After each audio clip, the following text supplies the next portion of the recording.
एक पुरानी कहानी तुमसे कहूं, ज़ेन कथा है।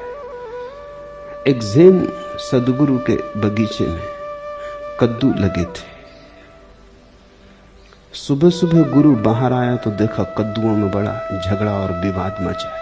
कद्दू ही ठहरे।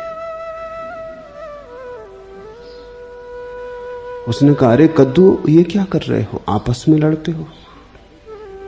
वहां दो दल हो गए थे कद्दुओं में और मारधाड़ की नौबत थी। ज़ेन गुरु ने कहा, कद्दू, एक दूसरे को प्रेम करो। उन्होंने कहा, यह हो ही नहीं सकता, दुश्मन को प्रेम करे, ये हो कैसे सकता है? तो ज़ेन गुरु ने कहा, फिर ऐसा करो, ध्यान करो। कद्दुओं ने कहा, हम कद्दू हैं, हम ध्यान कैसे करें? तो ज़ेन गुरु ने कहा, देखो भीतर मंदिर में बौद्ध भिक्षुओं की कतार ध्यान करने बैठी थी। देखो ये कद्दू, इतने कद्दू ध्यान कर रहे। बौद्ध भिक्षुओं के सिर तो घुटे होते, कद्दुओं जैसे ही लगते। तुम भी इसी भांति बैठ जाओ। पहले तो कद्दू हंसे,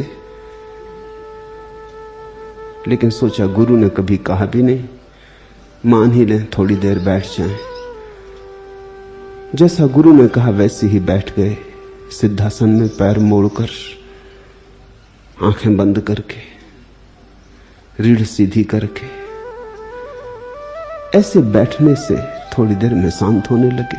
सिर्फ बैठने से आदमी शांत हो जाता। इसलिए ज़ेन गुरु तो ध्यान का नाम ही रख दिए ज़ाज़ेन। ज़ाज़ेन का अर्थ होता है खाली बैठे रहना, कुछ करना ना। कद्दू बैठे बैठे शांत होने लगे। बड़े हैरान हुए, बड़े चकित भी हुए। ऐसी शांति कभी जानी ना थी। चारों तरफ एक अपूर्व आनंद का भाव लहरें लेने लगा। फिर गुरु आया और उसने कहा, एक काम और करो, अपने अपने सिर पे हाथ रखो। हाथ सिर पर रखा तो और चकित हो गए। एक विचित्र अनुभव आया कि वहां तो किसी बेल से जुड़े, और जब सिर उठा के देखा तो वो बेल एक ही है।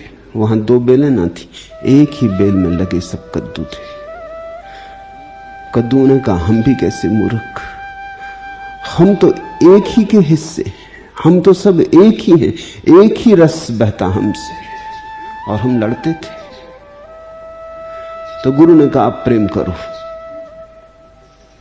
अब तुमने जान लिया कि एक ही हो, कोई पराया नहीं, एक का ही विस्तार है। वो जहां से कद्दुओं ने पकड़ा अपने सिर पर, उसी को योगी सातवां चक्र कहते, सहस्त्रार। हिंदू वहीं चोटी बढ़ाते। वो चोटी का मतलब ये कि वहां से हम एक ही बेल से जुड़े, एक ही परमात्मा है, एक ही सत्ता, एक अस्तित्व, एक ही सागर लहरें ले रहा है।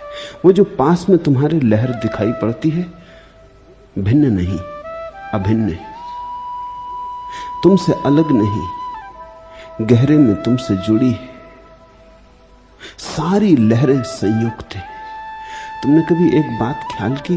तुमने कभी सागर में ऐसा देखा कि एक ही लहर उठी हो और सारा सागर शांत हो? नहीं, ऐसा नहीं होता। तुमने कभी ऐसा देखा वृक्ष का एक ही पत्ता हिलता हो और सारा वृक्ष मौन खड़ा हो, हवाएं ना हो? जब हिलता है तो पूरा वृक्ष हिलता है, और जब सागर में लहरें उठती तो अनंत उठती, एक लहर नहीं उठती, क्योंकि एक लहर तो हो ही नहीं सकती। तुम सोच सकते हो एक मनुष्य हो सकता पृथ्वी पर? असंभव है। एक तो हो ही नहीं सकता। हम तो एक ही सागर की लहरें, अनेक होने में हम प्रकट हो रहे हैं। जिस दिन यह अनुभव होता है उस दिन प्रेम का जन्म होता है। प्रेम का अर्थ है अभिन्न का बोध हुआ, अद्वैत का बोध हुआ। शरीर तो अलग अलग दिखाई पड़ी रहे हैं, कद्दू तो अलग अलग है ही, लहरें तो ऊपर से अलग अलग दिखाई पड़ी रही हैं, भीतर से आत्मा एक है। प्रेम का अर्थ है जब तुम्हें किसी में और अपने बीच एकता का अनुभव हुआ। और ऐसा नहीं है कि तुम्हें जब ये एकता का अनुभव होगा तो एक और तुम्हारे बीच ही होगा। ये अनुभव ऐसा है कि हुआ कि तुम्हें तत्क्षण पता चलेगा कि सभी एक है। भ्रांति टूटी तो वृक्ष, पहाड़, पर्वत, नदी, नाले, आदमी, पुरुष, पशु, पक्षी, चांद, तारे, सभी में एक ही कपड़ा है। उस एक के कंपन को जानने का नाम प्रेम है। प्रेम प्रार्थना है।